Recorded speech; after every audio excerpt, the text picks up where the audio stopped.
let's just get started. Because again, we're losing light. We took out some pretty large plants, and because the plants that we took out were pretty large, we are going to have to go in and just about 1 scoop of soil or such, and that should get us through.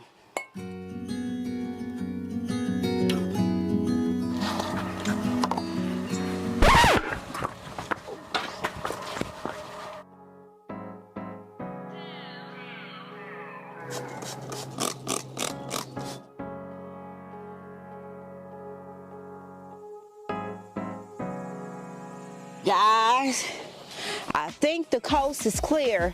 Yesterday when we were planting up the window box, I'm outside minding my business, living my best garden life. Here comes the bird swooping on in. Do you see? It almost landed on my back. And if you missed it while I was planting up yesterday, let me give you an instant replay.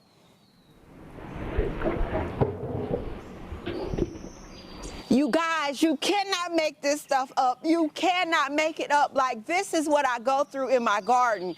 So now that I feel like the coast is clear, I need to tackle the little floaties, the little leaves, any type of cobwebs. Best practice would have been for me to get this yesterday before I started planting up the window box. But I was trying to get everything done because I was struggling with losing light. So it's kind of like, do you plant everything up? Do you do everything right? So I'm working backwards.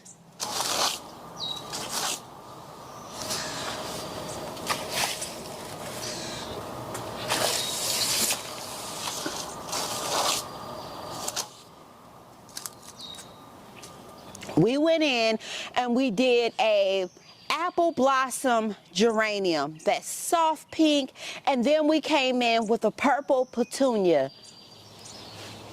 Has the different variations of colors. Now, the only thing that I need to do in this area is I want to go ahead, I want to get the urns together.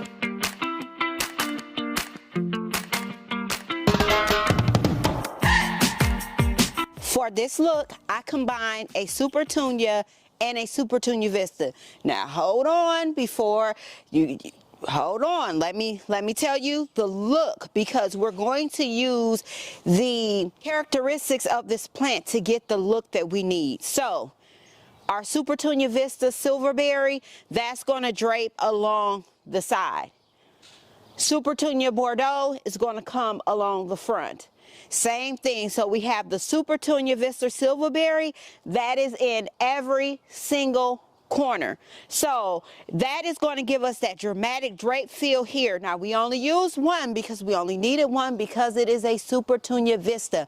The Supertunia Vistas, you guys, get huge. They are going to stretch. Now, while the Supertunia Vista Silverberry is an aggressive Supertunia, it's not as aggressive as the Supertunia Vista Bubblegum. The bubblegum is going to give you the best show, hands down. So if you're looking for a Supertunia that's really going to cut up and show out in your garden, the Supertunia Vista bubblegum, just the characteristics in that just really just go over the top. But the Silverberry holds its own and is perfectly paired with this color right here. And if we shoot back to the window box, you can see where I'm playing with those soft pink colors along with the purple. So now the other urn is going to be planted up just like this.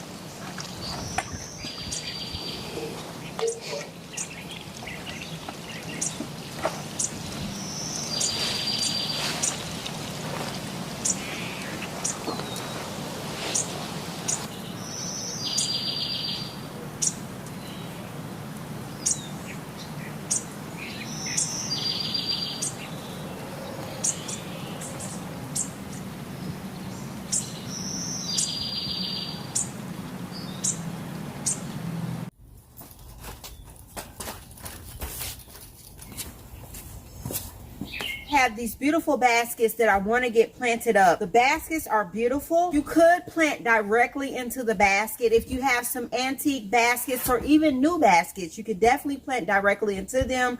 What you want to do is you want to make sure that you use a plastic lining. You can also use moss that is another option that you can use. But for these, I have these plastic barrels here. As I was cutting through them, some of the plastic was a little bit fickle and it cracked open, but that's an easy fix. Let's get this down inside of here. The only thing that we're going to do is we're going to be taking some chicken wire and we're going to cut this, and this is going to act as, this is going to help retain the soil inside of the container here. While we need drainage, we don't need this much drainage. Very simple. We'll just go in and just make some cuts here.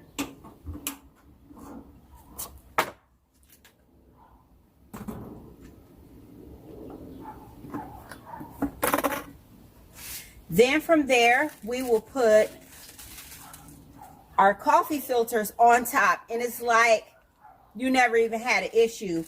So if you have any type of container, no matter what it is, if for some reason the bottom of it falls out, I definitely would not throw it away. I would take some chicken wire and I would make the chicken wire be my new false bottom.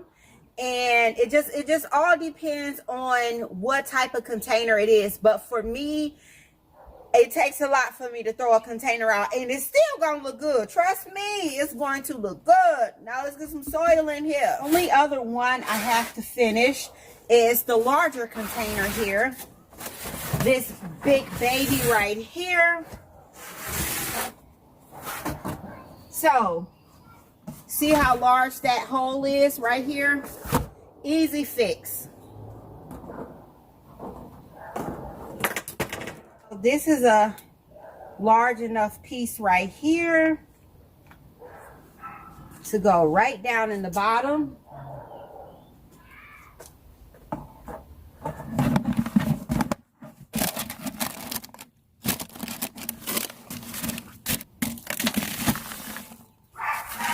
This is too big of a container for me to be using a scooper, so we'll just dump this right on in here. Just pick the whole entire bag up and just dump it in just like this. All right, we just need a little bit more soil. I wrap back up my chicken wire here and just keep it on hand for the next time that I need it, because there will be a next time that I need some chicken wire. I think what I want to do is I want to focus one container at a time. The first one, we'll start with the smallest container because it's going to be our simplest out of all the containers that we're going to be potting up today.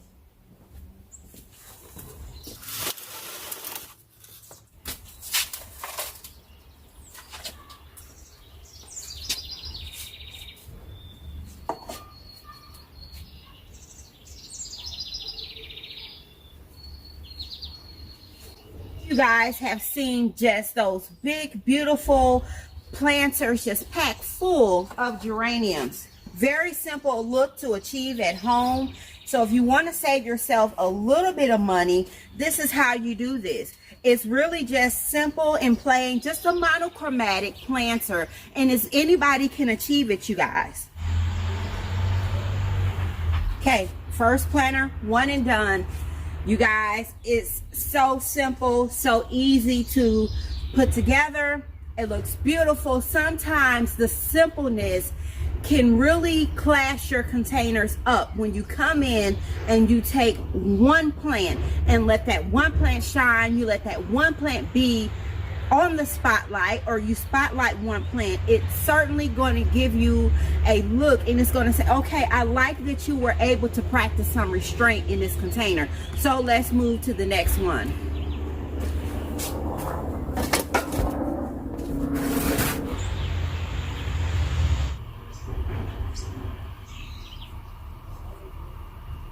So now we're going to give these geraniums some room to grow in a little bit. Okay, how do you guys like that? But hold on, we're not done, because We have these right here, our Hydrangea right here, but we're going to soften this container a little bit. Now, we already have a bold statement with our geraniums, but our Hydrangea is a different texture. The color is different. It's playing off our bluish-esque feel vibe that we have here in the container. More so a purple, but it's more of the blue tone depending on the time of the day and the angle of the sun. Remember that.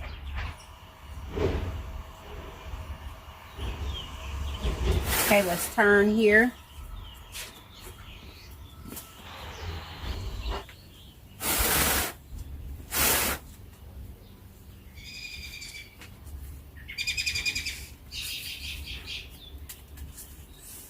Take a little bit of this soil out.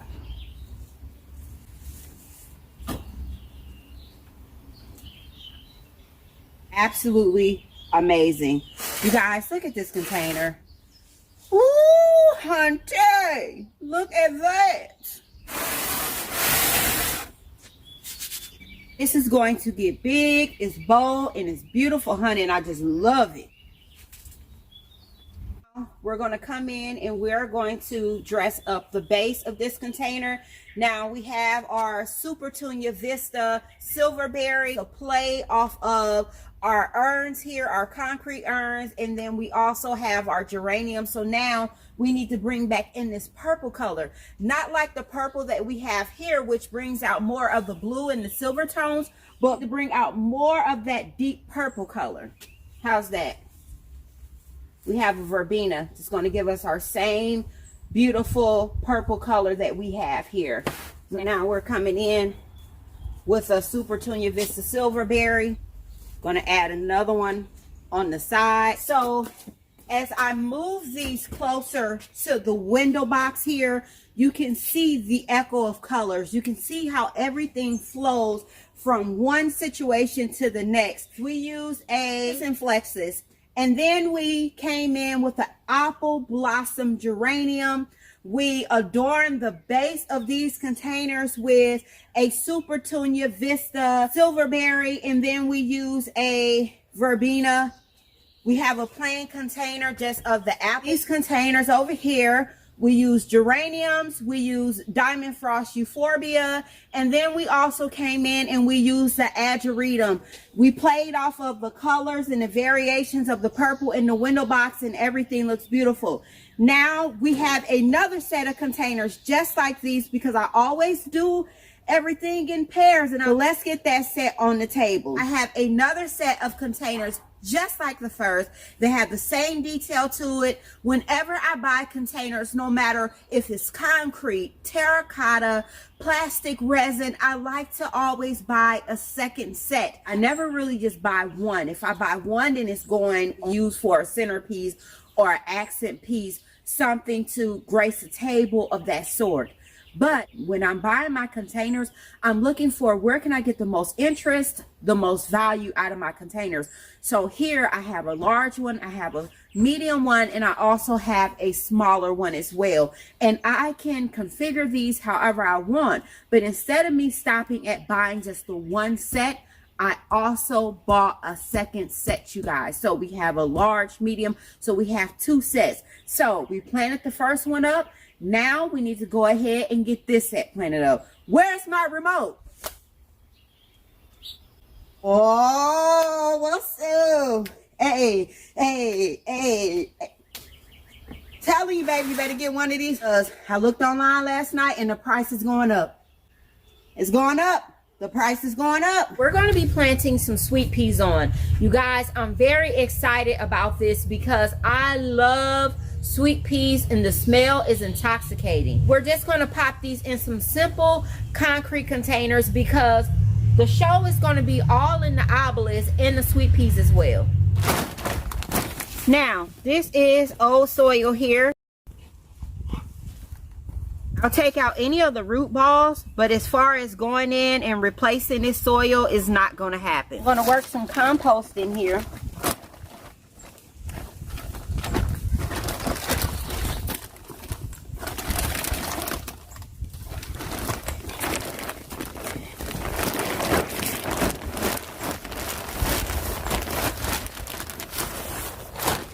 And this is why I'm not worried about putting in any new soil inside of these containers here. Now I actually should have did this first, but I know that I need my soil to be mixed in really well. Now I'm going to take a bucket. I'm going to pull some of this soil out. And I'll tell you why we did this in just a second. So we'll get the soil out. We'll scoop all of this out.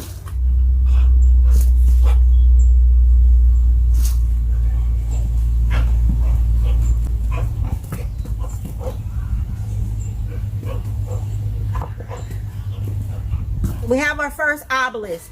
We're going to bury this a little bit deeper inside of the container than what we normally would, because we want our obelisk to be steady. Now, this is going to be the support for our sweet peas. So the reason why we're going down a little bit lower is going to help sturdy this in place.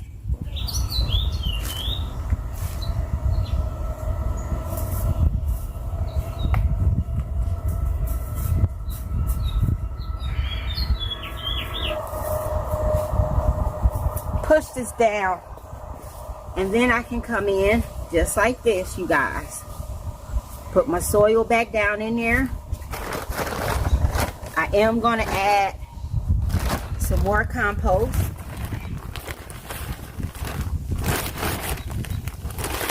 Because your sweet peas are heavy feeders.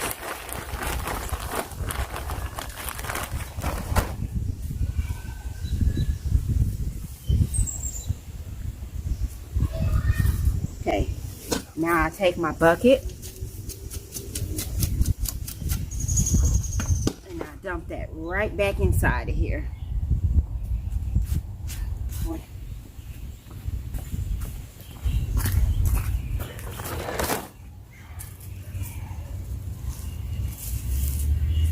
Now I will remove like any type of seed pods from the maple tree. I want to remove those because I don't want to grow any maple trees.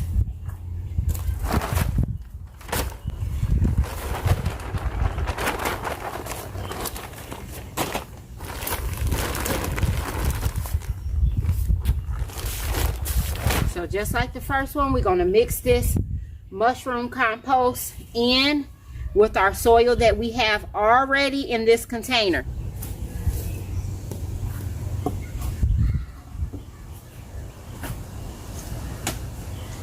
The obelisk is going to be even because both of these are the same exact obelisk. Got a leaf here. We're going to push this down until we can't push it no more. Then we'll go in, we'll dump our soil back in there. Just like this. Simple and easy. I'm just going to dig and try to pop out my root trainers here.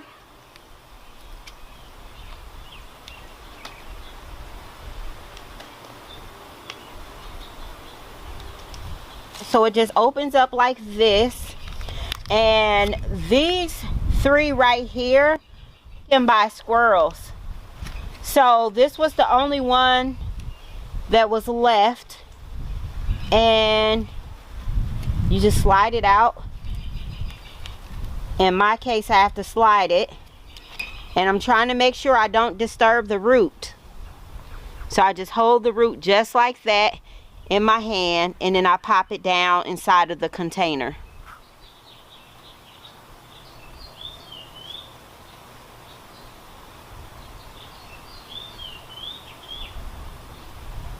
I dig my hole.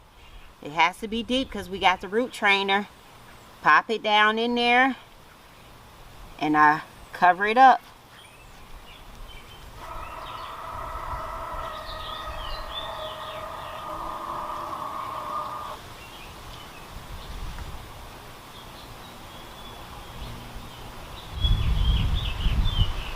Here, and you can definitely see where I had two plants in here, but the weakest link, you might as well just pull that one out. So I just sliced that one out and then pop this one in here.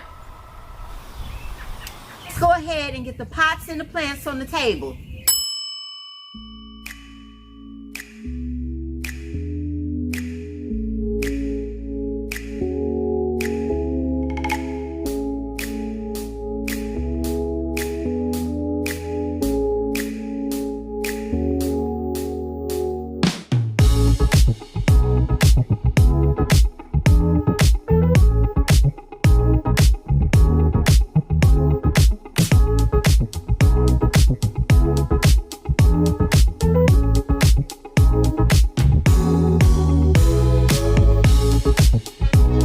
We placed the first container in its place. I want to clean off the table. Now, when I say clean, I'm not talking about just going in and putting a little bit of Windex. If you guys have wicker furniture sets, it is very important that you go in and you pull back. Matter of fact, let me just show you what we need to do because I want to get the container in its place. So let's clean this table. Let's deep clean this table.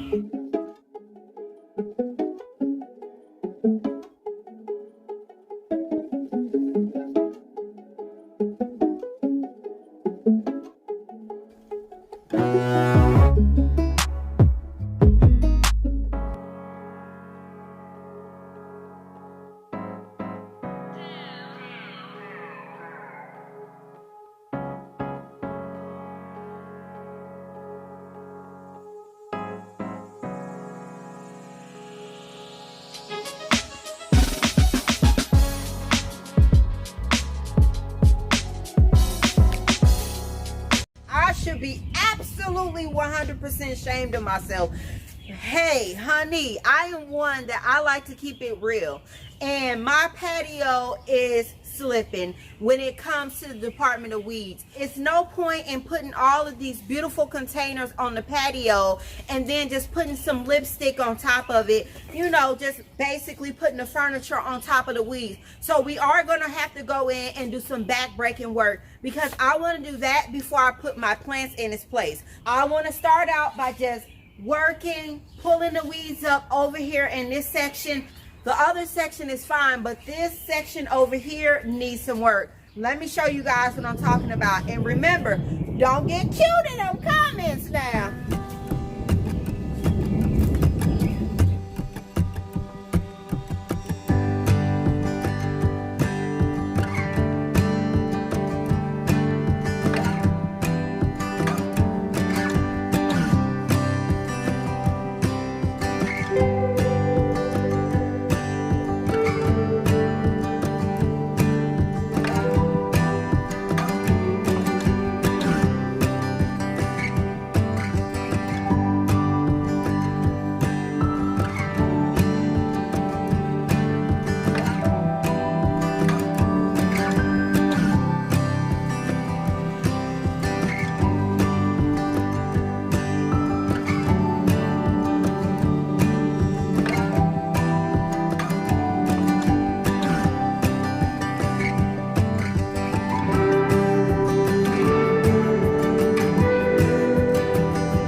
Like I'm on borrowed time, but I am determined to get my patio done. Now in my garden, I have garden rooms. I like to make my garden spaces very intimate. I never want to stand in one place in my garden and be able to see every single thing that's going on. Now, for some people it works, and I've seen some beautiful designs like that. But for me, you guys got to remember, everybody has their own garden style. So for me, I like those intimate spaces. And for each of my garden rooms, I always go in and I put some type of seating in that area. And what that does is it makes the area more personable. Planted up these containers. Now that we have the weed up, we have our containers that's going on top of the tables. We have those in place. What we're going to do now is we're going to get these containers or baskets, if you will, off the table. We're going to get them in their place where they're going to be for this season. So let's go ahead and do that.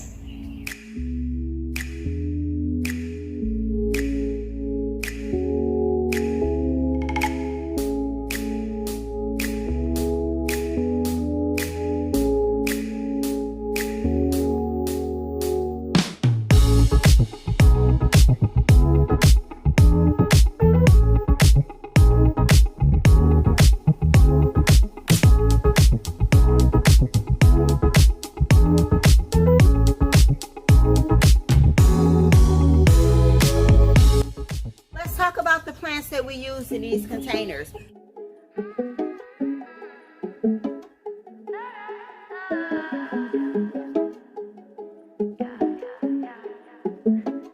Drop down in the comment box and let me know what you think about the containers and how we planted everything up. So it looks like we're getting caught by the rain again, so we're going to go ahead and call it quits.